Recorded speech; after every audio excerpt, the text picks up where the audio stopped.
Hello everyone and welcome back to Across the NFL here on Huddle Breakdown. It's episode 5 of Across the NFL where we're looking at week 4, our game against the Cincinnati Bengals. We'll also look across the NFL at stats and scores and maybe more towards the end of this video. We're going to start today with this throw by Joe Burrow, which is insane. You'll see it here. He rolls left, he throws, just kind of flips his hips, chucks it about 40 yards deep. It's intercepted. There is a roughing the passer call that I don't like, but the throw by Joe Burrow about 5 years ago, I would have said, oh, that's unrealistic. But in this day and age with these quarterbacks, I could see that actually happening. Here is a great catch in the back of the end zone by DJ Chark. I love what he brings to this offense, and I would like to keep him on it, and a catch there kind of proves why I would like to. Here, it's a 6-man blitz, 5 across the board, no safety help, and what does that mean for Jacksonville? That means trouble, because John Ross is about as good as it gets in beating man coverage. He does it there, a walk-in touchdown, and that no safety help, that 6-man blitz, they did a great job picking it up. Easy touchdown for the Bengals there. Here now later in the second quarter, another play here by Joe Burrow and another catch by John Ross. This one I'm surprised he didn't score on this play because he's so fast, but he gets brought down at the 4. But John Ross had a phenomenal game against us. Here's the 2-point conversion at the very end of the game. You'll see it here. R1 is wide open. I just didn't look at him. I was working X, and then I went to triangle.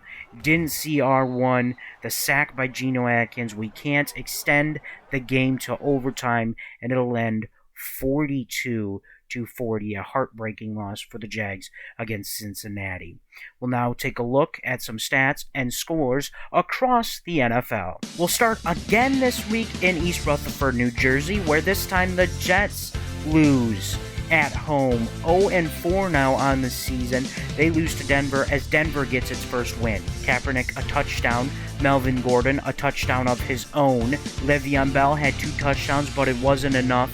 The Jets fall 24-17 to the Denver Broncos. Now in Carolina, where the Panthers cruise past the Arizona Cardinals 41-16. Kyler Murray, a touchdown and an interception on the day. Teddy Bridgewater had 2 touchdowns of his own. And DeAndre Hopkins, just 182 yards in his first 4 games with his new team coming over from Houston. And the Cardinals have just been bad overall this year. They fall to 1-3. And Matt Rule goes to 3-1 with the Carolina Panthers as they win 41-16. Now in Washington, where the Ravens moved to 3-1. Past Washington, 34-14 was the score. Lamar, 233 and 2 touchdowns on the day. J.K. Dobbins, the rookie, had 2 touchdowns. Terry McLaurin had 82 yards. Patrick Queen, the rookie, for the Ravens, had his first career interception against Dwayne Haskins. And Washington falls to 1-3 as the Ravens win 34-14. Now to Tennessee, where the Steelers are rolling right now.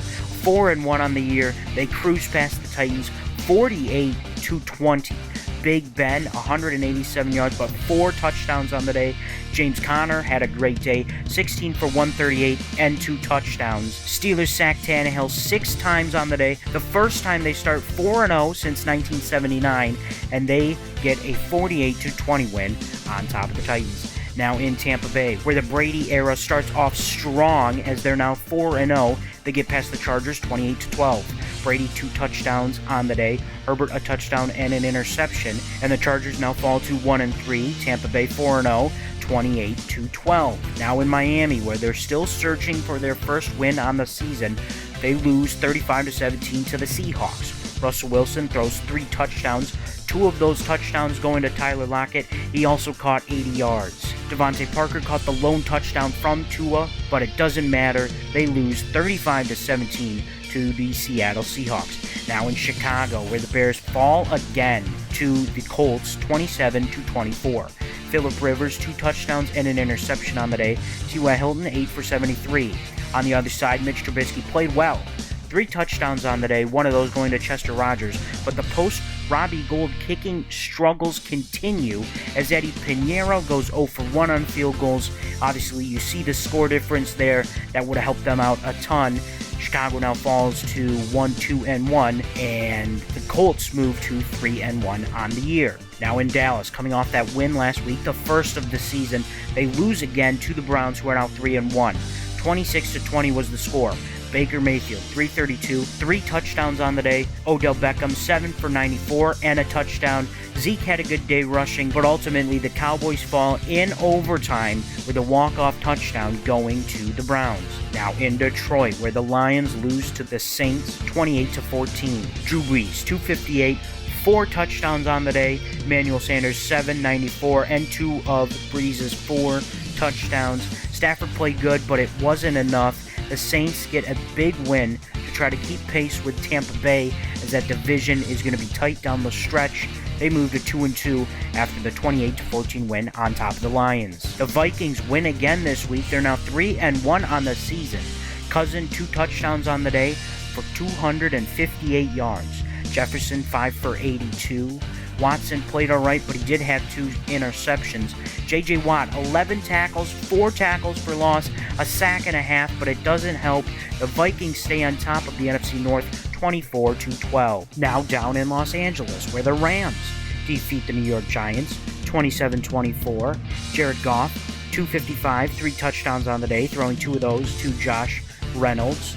Daniel Jones, in the losing effort, throws 3 touchdowns, 2 to Golden Tate, but it's not enough. Aaron Donald gets 2 sacks and helps the Rams get the 27-24 win on top of the Giants. Now to Las Vegas, where the Raiders get their first win as the Las Vegas Raiders, 13-10 on top of the Buffalo Bills. Josh Allen, 1 touchdown, 1 interception on the day. The touchdown was thrown to Cole Beasley, who also had 75 yards catching. On the other side, Derek Carr, 273, a touchdown. Darren Waller, 8 for 95 and a touchdown. The Raiders win, and the Bills get their first loss on the season. They lose 13-10. Down in Kansas City, where the Chiefs finally get their first win on the season. Nobody thought it would take this long, but it did. It's 28-14, a win on top of the Patriots. Cam Newton played good, 2 touchdowns, no interceptions, but Mahomes played better. With 3 touchdowns, no picks, Travis Kelce caught 2 of Mahomes' 3 touchdowns, and the Chiefs now move to 1-3 on the season, 28-14 win on top of the Patriots. The Philadelphia Eagles get back to 500 as they beat the 49ers, 20-14. Carson Wentz, 2 touchdowns, 1 thrown to Jalen Reagor.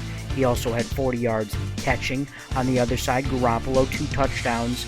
Kendrick Bourne, 9 for 76 and a touchdown. But the 49ers will lose their first game, 20-14. And in the final game here in Week 4, it was in Lambeau Field, where the Packers fall to 500, a loss to the Falcons, 17-14.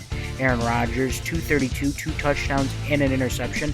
Marquez Valdez-Scantling, 9 for 59 and 2 touchdowns. On the other side, Matt Ryan, no touchdowns, no interceptions. He did have 213 yards passing. And Todd Gurley, a nice game, 12 for 56 and a touchdown. Adam Vinatieri also kicked a 27-yard field goal late in the fourth quarter to give the Falcons the win on top of the Packers, 17-14. We'll turn our attention now to the draft, and we're going to start by looking at some running backs today. And as you see, this class is not very good. Bernie Watts is good, Joey Allen, but this class overall is not good. Something to consider when we get into free agency later this year. We're going to look at some trades now. Dede Westbrook, who I put on the trade block a couple weeks ago, he's 26. He's an 80 overall receiver. I think teams could use him. I just don't think he's the right fit for this team going forward. So we're just kind of looking through here. No one really catches my eye except Green Bay.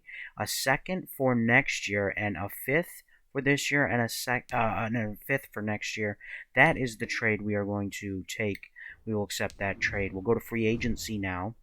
Trace McSorley is on free agency, and I think we're going to pick him up. He'll be our third-string quarterback, but we'll sign him, as well as tight end, a backup tight end here, Robert Tonyan, 26 years old, and we will sign him. And of course, to make room for McSorley, we will get rid of Jake Luton, and we'll look ahead to next week. It'll be against the Houston Texans, who of course have Deshaun Watson. They won last week against Minnesota. Watson didn't play great last week, but we think we will get his best showing against us this week. We want to remind you that we've changed our upload schedule to Monday, Wednesday, Friday, and Sunday. So this upcoming Friday, on the 11th, we will be uploading Retro Bowl Episode 4 to the channel, so we are excited for that. We thank you for watching today's episode of Across the NFL here on Huddle Breakdown, and we hope to see you around at the next Huddle Breakdown.